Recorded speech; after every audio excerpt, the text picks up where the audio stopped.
Mreža nevladnih organizacij za vključujočo informacijsko družbo obstaja že 10. leto. Leta 2014 so bili narejeni prvi koraki na področju povezovanja enakomislečih nevladnih organizacij informacijske družbe. Mreža trenutno povezuje 25 nevladnih organizacij, ki se zavzemajo za kakovostno življenje v informacijski družbi. Sogovorniki smo se pogovorili o tem, kakšno pot smo prehodili do zdaj, kaj nas čaka v prihodnosti in kakšen je bil pomen mreže za nevladni sektor v preteklosti. Mreža nevladnih organizacij za vključujočo informacijsko družbo je bila ustanovljena leta 2014 kot odgovor na potrebo nevladnega sektorja po povezovanju, krepitvi in profesionalizaciji na področju informacijske družbe. Hkrati pa je bila tudi že nek odraz naraščajoče kolektivne identitete nevladnega sektorja, da v dialogu z drugimi deležniki zagovarja pravično in pa dobro digitalno preobrazbo. Društvo Rampa in Zavod Kersnikova, ki delujete na preseku znanosti in umetnosti, imata dober vpogled v prihodnost, v digitalizacijo, v nove tehnologije, ker delujemo z sodobno raziskovalno umetnostjo, nam da to neko kritično razmišljanje. Mreža tu zelo močno sodeluje v smislu, da lahko s pomočjo akterjev oblikujemo neke pobude, neke diskusije, ki se pol prenesejo do samih odločevalcev. Nahajamo se v prehodu iz industrijske v informacijsko družbo in ustanovitev mreže za informacijsko družbo je bila izrednega pomena. Nihče se pravzaprav resno ne ukvarja s tem prehodom, kaj je tu potrebno narediti, posebej pa še v nevladnem sektorju. Eden od osnovnih problemov je, da ni sistemskega financiranja mreže. No, kljub temu, v krizi covida in drugih težavah se je mreža razvijala, postala je bolj močna in njen vpliv je vse večji. V teh 10 letih, kolikor let je članica že te mreže Beletrina, nam je zelo veliko pomenilo to, da se lahko udejstvujemo tudi kot nevladna organizacija, ki se zavzema za pravično digitalno družbo, za vključenost vseh, za digitalno opismenjevanje, pravičen digitalni humanizem, ker so to teme, ki jih marsikdaj oblasti in avtoritete pozabljajo. Mi smo pa tukaj, da opominjamo na to in mreža ima res pomembno vlogo v tej funkciji, tako da nas zelo veseli, da smo prispeli do okrogle 10. obletnice. Zelo veseli smo, da že vsaj 5 let intenzivno delamo z mrežo nevladnih organizacij in v tem kontekstu jo tudi vidimo kot aktiven člen naše družbe in aktivni promotor povezovanja vseh akterjev, torej tako nevladnih organizacij kot tudi gospodarstva, razvoja raziskav in države. Ja, predvsem, jaz vidim vlogo, glede na to, da gre za mrežo v tej zagovorniški aktivnosti, torej v tem sistemskem zagovorništvu. Vidim, da imajo pomembno vlogo na področju osveščanja ali pa obveščanja konec koncev širše javnosti o razvoju področja, konec koncev tudi o pasteh, ki jih mogoče kakšni ukrepi prinašajo. Vidim pozitivne vidike torej tudi na samem povezovanju različnih deležnikov, nevladnih organizacij, ki delujejo na področju razvoja informacijske družbe in pa predvsem, kot sem rekel, ta širši sistemski vidik, torej zagovorništva. Torej, kot človek najprej rečem, da sem gotovo rahlo pozitivno pristranski, kajti znano je, da sem tudi osebno bil član te mreže že od nastanka, pa seveda vse do mojega vstopa v vlado.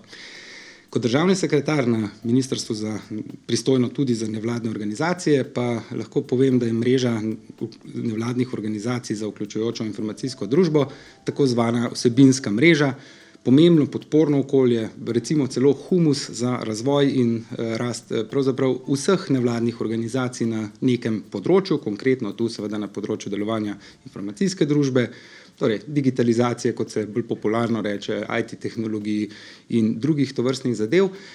Mogoče bi poudaril, da izredno pomembno se mi pri tej mreži pravzaprav zdi, da v središče pa vsem postavlja humanističen vidik človeka.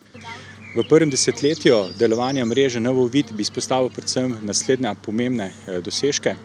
Kot prvo, proaktivno in pa strokovno zagovorništvo mreže pri sooblikovanju nacionalnih strategij, programov, ukrepov in pa zakonodaje na področju digitalne preobrazbe. Tukaj je bila zelo pomembna izkušnja sodelovanja z političnimi odločevalci in pa drugimi deležniki v okviru Slovenske digitalne koalicije. Vse skozi je mreža tudi opozarjala na problematiko digitalizacije nevladnega sektorja, zato smo bili zelo veseli, ko je Ministrstvo za javno upravo leta 2021 objavilo javni razpis na tem področju. Iz tega javnega razpisa je izhajala dobra praksa projekta naprostem.si, ki so ga izvajale članice mreže. Posebej izpostavil tudi humanitarno akcijo, računalniki za prizadete v poplavah in pa ne nazadnje, zelo se mi zdi pomembna tudi ta evropska dimenzija delovanja mreže NVO-Vid, ki se kaže v povezavah z evropskimi mrežami in pa sodelovanju pri pripravi pobude civilne družbe za digitalno Evropo, ki ne pušča nikogar v ozadju. 10 let je dolga doba. Veliko smo že dosegli, vendar nas veliko izzivov še čaka. Kakšne pa so želje in načrti za prihodnost? Ja, da nadaljujemo z aktivnim pristopom, kot smo ga imeli sedaj, z našimi izkušnjami dodamo čim večjo težo diskusijam in ukrepom, ki bodo dobri za vse. V prihodnosti bi mreža morala več pozornosti posvetiti dejstvu, da imamo po eni strani informacijsko družbo oziroma hiter tehnološki razvoj, družba pa ne spremlja ta razvoj. Prihodnost mreže NVO-Vid vidimo kot svetlo. Zakaj? Zato, ker nam v bistvu pretekli rezultati dela kažejo, kako močna je lahko volja posameznikov, ki imajo prav cilj pred očmi, in to je pravična digitalna družba za vse, kar seveda je velik zalogaj in definitivno tek na dolge proge. Mi se ne združujemo zato, da bi dobili koristi, eden vsak zase ali pa ne nazadnje za posameznika, ampak zato, da uveljavljamo vrednote za ljudi in da izboljšujemo digitalni svet in svet nasplošno. Jaz jih še vedno sicer vidim kot kritične deležnike na področju razvoja informacijske družbe. Ko rečem seveda kritične, ne mislim zgolj glasne, ampak mislim argumentirano kritične, torej da za njihovimi opozorili, stališči seveda stojijo neki argumenti. Verjamem pa, da glede na to, da veliko prispevajo tudi k nekemu javnemu interesu na področju razvoja informacijske družbe, da pa bi bilo dobrodošlo, mogoče celo potrebno, da se tudi samo mrežo bolj opolnomoči, mogoče tudi profesionalizira. Predvsem menimo, da je pomembno, da mreža kot taka obstaja, da se je v Sloveniji že zelo dobro umestila, da zelo dobro sodeluje z različnimi deležniki, ki prispevajo k digitalnemu razvoju in digitalni preobrazbi slovenske družbe, torej tako na nivoju države kot na nivoju posameznih akterjev, iz gospodarstva, iz razvoja raziskav. In v tem kontekstu je njena vloga neomajno potrebna. Tovrstne mreže, posebej seveda mreža NVO-Vid, verjamem, da je ključen deležnik pri razvoju tako vsebinskega področja, kot pravzaprav nevladnikov, ki se ukvarjajo s tem konkretnim področjem. Mislim, da bi morala mreža NVO-Vid v naslednjem desetletju svojega delovanja nadaljevati in pa krepiti svoje aktivnosti na 3 ključnih področjih. Prvo področje je nadaljevati z proaktivno in pa strokovno zagovorniško vlogo pri oblikovanju nacionalnih strategij, ukrepov in pa predpisov na področju digitalne preobrazbe. Zelo pomembno je tudi nadaljnje opozarjanje na podhranjenost nevladnega sektorja na področju digitalne preobrazbe. Tukaj smo zelo veseli, da v mreži NVO-Vid nadaljujemo za pobudo za vzpostavitev digitalnega središča nevladnih organizacij. Kot tretje področje se mi zdi pa tudi ključno, je pa nadaljevanje krepitve digitalne vključenosti prebivalstva in pa krepitve digitalnih kompetenc prebivalstva, predvsem s pomočjo odprtokodne in pa prosto dostopne programske opreme. Da je pa seveda mreža lahko krepila svoje aktivnosti na teh 3 področjih, mora pa seveda tudi krepiti svoje kadrovske in pa organizacijske kompetence.